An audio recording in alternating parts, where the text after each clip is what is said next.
Hi everybody, welcome to part 2 of my Paul McCartney album ranking series. If you've not seen part 1 yet and you want to watch that first, there'll be a link up there somewhere or at the end of this video. But in part 2 I'm going to continue my progress chronologically backwards through the Paul McCartney catalogue. Last time we did McCartney 3 right back to Memory Almost Full, and in this video we're going to go back further from Chaos and Creation and further back, and we're going to slot each album in to this ranking that we're building up, and here's what it looks like so far. To be honest, I expected to get a load of criticism for part 1 about what a stupid way to rank the albums. But I was pretty pleased that everybody seemed to think that it was a novel and interesting way to do this, which I was pleased to see. So, here goes. We are carrying on with my Paul McCartney album rankings. Next up, from 2005, it is Chaos and Creation in the Backyard. So, this album that was produced by Nigel Godrich was a really interesting one. Paul and Nigel certainly seemed to have their differences in the studio, but it all came from a place of Nigel Godrich wanting to push Paul to do the best that he could. He knew that he could tease a bit more out of him, but it seems that it led to some clashes of personality there. But this is the word that stands out for me on this album is it's classy. It is a classy album. If I could wish for one more thing from this album, it would be I'd like a little bit more up tempo. We've got the opening single Fine Line, which is about as up tempo as it gets. But other than that, it's quite a mellow album. It's quite a sombre album in places, but it's packed full of really classy songs. How Kind of You is great, and it's got a real nice refrain that goes through it that pretty much matches the James Bond theme, da, da, da, da, which I've always found quite interesting. Jenny Wren is obviously his kind of newer version of Blackbird, but a really nice song still. Friends to Go, I still, to this day, and apologies if I put this in your head, I cannot hear Friends to Go without it morphing into my brain into the theme tune from the Dukes of Hazzard. Maybe that's just me, but that really I can't get that out of my brain. English Tea and Too Much Rain are two songs that, for the first few times I heard the album, I just thought it was one of Paul's songs that morphed off in another direction. I thought they were two songs as one. Didn't realise they were two separate songs, but two songs that I really enjoy. We've then got on side 2, there's one particular song that I wanted to talk about, Riding to Vanity Fair, which to me is one of the most intriguing songs Paul has ever released. What's it about? Who's it about? Well, The Smart Money is about it being on Heather Mills, but I've always wondered whether it was about somebody else. Could it possibly have been about Paul's publicist, Jeff Baker? This was around the time that they had a big falling out where Paul felt that Jeff had overstepped the line, and it always sounds to me like it could be a conversation, Paul relaying both sides of a conversation between him and Jeff. Like I say, The Smart Money is on it, been about Heather Mills, but I've often wondered. But anyway, I think this was a real return to form for Paul, and an album that still is very, very enjoyable. And remember, I am ranking these albums based on how much I enjoy listening to them. That's the only criteria I'm using. And in my current ranking, I'm putting this in second place, just behind Egypt Station. So in terms of albums that Paul has released from this point onwards, it's the second most enjoyable to me. We're then going back to 2001 and Driving Rain, so Paul's first full album of new Paul McCartney material since the passing of Linda. And this is an album that's obviously sort of not held in massive regard generally amongst Paul fans. A bit of a sweeping statement that, but generally speaking it would be down towards the lower end of people's rankings. I find that there's a good album lurking in here. I just think there's too much other stuff getting in the way. And I think if you shaved about 20 minutes off this album, what you'd be left with is something that's pretty good. So I think Lonely Road is a bit of a sort of a generic opening to the album. There's nothing special about that song at all. From a Lover to a Friend, it's quite slow, it's quite downbeat, but I think there's a good song there and I do enjoy that. And if I was going to pick out my highlights from this album, it's the ones where I think Paul's been at his most creative. I often think of this as being like a 2000s version of Press to Play. You know, Paul was trying to be creative in the mid-80s with Press to Play, and it was quite a sort of a mixed affair. And I think it's a similar kind of thing here. So I think of this as a kind of a more modern day equivalent. But I like She's Given Up Talking. And then towards the back end of the album, I think it's quite a good ending. Heather's an interesting song where musically it's fantastic, it's brilliant. It's one of those things that only Paul McCartney would do. But it's just a shame about the subject matter. It kind of spoils it as a listening experience, but it is as a piece of music. It's a beautiful song. I do like the ending. The last three songs, Your Living Flame, is a good song.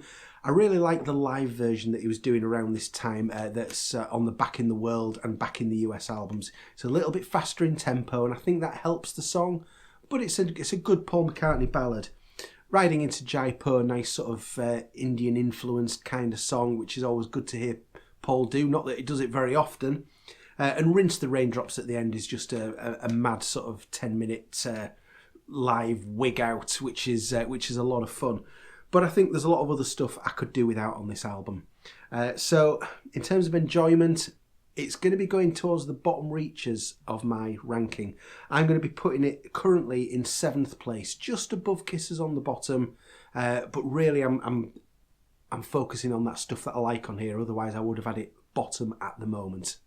Now we're going back to 1999, Run Devil Run. So this was Paul's first proper album after the passing of Linda, and I think it's exactly what he needed. He needed to just go back to his rock and roll roots, something that he was comfortable with, and get himself sort of back on the horse, if you like. It's something that when he did it in the 80s with the Russian album, was that as a result of the critical panning that he'd had over the last few years, and he needed to go back to what he was familiar with. Here he'd just had probably the biggest trauma of his life, and he needed something familiar to go back to, and he went to his rock and roll roots again. So I think it's something that Paul's done maybe when he's needed to in his career. And I think this is a really enjoyable album. I think there's a lot of energy to the songs. It's a real good selection of songs. It's not the obvious rock and roll songs. There's a lot of stuff that certainly I wasn't familiar with before this album came out. All Shook Up, I think, is a great cover version on here. It's so much energy, and probably my favourite version of that song. You've got the originals on the album, like Run Devil Run and Try Not to Cry, that are two really good latter-day Paul rockers that I enjoy. The highlight on this album, without a doubt, is track number 5, No Other Baby. It is 4 minutes 17 seconds long, and how I've kind of often described this song since it came out is No Other Baby does nothing for 4 minutes 17 seconds, but it does it magnificently. Fantastic song and a real good performance. So I think this is obviously exactly what Paul needed to sort of get himself back into things after the trauma of losing Linda. A very enjoyable album. But where am I going to put it in my rankings? I'm going to put it currently in 6th place, in between Electric Arguments and New. It's an album I like to go back to and listen to quite often. We now go back to 1997, Flaming Pie. What can I say about this album? What a load of rubbish. I'm only joking. What an album. This is one of the highlights of Paul's career as far as I'm concerned. There's the obvious cliche that, Paul had just come back off the anthology and he had sort of Beatles in his brain, and he was able to sort of he was wanting to try and sort of conjure up that kind of quality. And I think there is a lot of merit to that argument. I don't think it fully stacks up, because some of the great stuff on this album, for example, Calico Skies, was recorded earlier, more sort of off the ground era. But Paul would have been certainly in that frame of mind then. He'd just come off the back of the 1989-90 World Tour, and obviously that was the one where he embraced Beatles songs. So he was used to sort of singing that quality of song, and maybe that had an influence on him. But I think the anthology did as well. And when I pick out some of the highlights on this album, songs like The Song We Were Singing, which is, to me, that just conjures up an image of him and probably maybe George Martin and Ringo, just sort of sat talking about the old times. It really conjures up a great image. Songs like Some Days, Calico Skies, Heaven on a Sunday, Little Willow, Beautiful Night. These are great songs. These are songs that, as far as I'm concerned, would not be out of place quality-wise on something like Revolver or the White Album. They're that good. There's no creativity at all in this album, pretty much, but it's Paul just reminding everybody that when it comes to songwriting, he is the daddy. It's a fantastic album. I think it stands up with anything that he's done ever. And as a result of me saying what I've just said, it would be no surprise that this is going straight to number 1 in my ranking at the moment. So in terms of everything released from Flaming Pie onwards, I think this is the absolute best that is released. Now this is the point where you might be thinking, well, are the other Fireman albums going to get a mention? How about Paul is Live? Maybe the classical albums? So I just want to clear up the fact that although I included Electric Arguments in these rankings, I'm not going to be looking at the other 2 Fireman albums, mainly because Electric Arguments was much more of a kind of a traditional Paul McCartney style album, whereas the first 2 Fireman albums were sort of really out there, and it didn't really sort of put his name to those as much when they were released. So I regard them as something different. The same with the classical albums, same with the live albums. They're not going to be a part of these rankings. So we are now going back to 1993, Off the Ground. This is another one where I would love a vinyl reissue of this, because although it does exist on vinyl, it's difficult to get hold of and expensive to get hold of, and I would love to see, well, ideally an archive release of this, but if that's not going to happen, at least let's have a vinyl reissue. So after Flowers in the Dirt being my kind of the first album that I sort of knew as a Paul McCartney fan, this was the first one where I was already like a major fan and really, really looking forward to this. So I remember when the single Hope of Deliverance came out, that lead-off single, I was, yeah, you know, that's good, that's decent. And it's a song that's really, really grown on me over the years. I think it's a really, really solid Paul McCartney single now. Overall, this album, I think, is a bit of a mixed bag. And I can see that now, sort of 30 years down the line, I can see that a bit more clearly, rather than being sort of immersed in it at the time as a brand new album. I'm not a massive fan of the Paul and Elvis Costello collaborations that are on this album. So Mistress and Maid, for example, it's not one of my... It's probably one of my least favourite songs on the album. But Biker Like an Icon, one of the most controversial and loved or hated songs, well, mainly hated songs of Paul's career. I love Biker Like an Icon. I'm not afraid to say it. I think it's a great, fun song, and it's a really good rocker. The same with Get Out of My Way. Just a good, fun rock and roll song. With that false ending that I heard Catch Out DJs back in the 90s. I'd remember Dave Lee Travis shouting, "Damn you, McCartney," when he got caught out on Saturday morning by the false ending on that. So that was fun. Golden Earth Girl is a complete and utter rewrite of Warm and Beautiful from Wings at the Speed of Sound, but it's a really nice song. The production on the album is really good. It's very polished. This is a safe, polished album. I'll be very intrigued to see how they make it sound better on an archive collection, because it already sounds really good, but it is very polished and kind of smooth. So where do I think that this sits in my rankings? Well, I'm going to have it just below McCartney 3. I do prefer McCartney 3 as a listen, but I would have this just above Electric Arguments, really. And there's maybe a bit of nostalgia helping to boost it in the rankings for me there. But currently that's in 6th place for me. So just to completely blow apart my theory that I said a few minutes ago of not including live albums, I am including Unplugged, the official bootleg, and mainly because this isn't a souvenir from a tour. This was obviously very much a one-off show and was very much regarded as a new Paul McCartney album at the time. So this show, obviously, that it did for MTV, the Unplugged series, I devoured this album for a long time when it came out.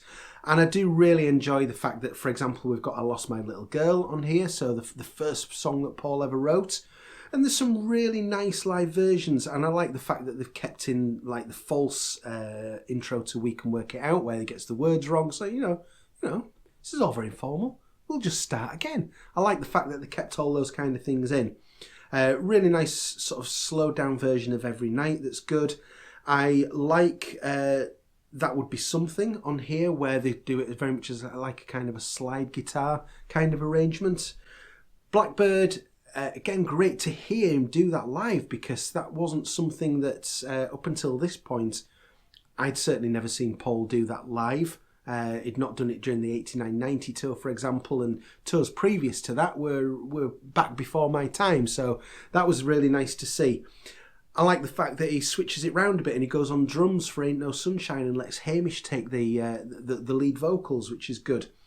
So it is an enjoyable album. I do like this. I think it sounds really good. But I just think in terms of the rankings, I probably prefer most of the other albums. I find more enjoyable than this. But that's not to say that I don't really like this album. So at the moment, I'm going to put this in 11th place, just above Kisses on the Bottom. So that's all the albums that we're going to look at in part 2. We've gone back to the start of the 90s. In part 3, which will be coming very soon, we are going to start at the end of the 80s with Flowers in the Dirt, and we're going to carry on working our way back, building up this ranking that is starting to take shape nicely. Please let me know which order you would have ranked these albums in. I would love to hear from you as always in the comments, and I will see you again very soon. Goodbye.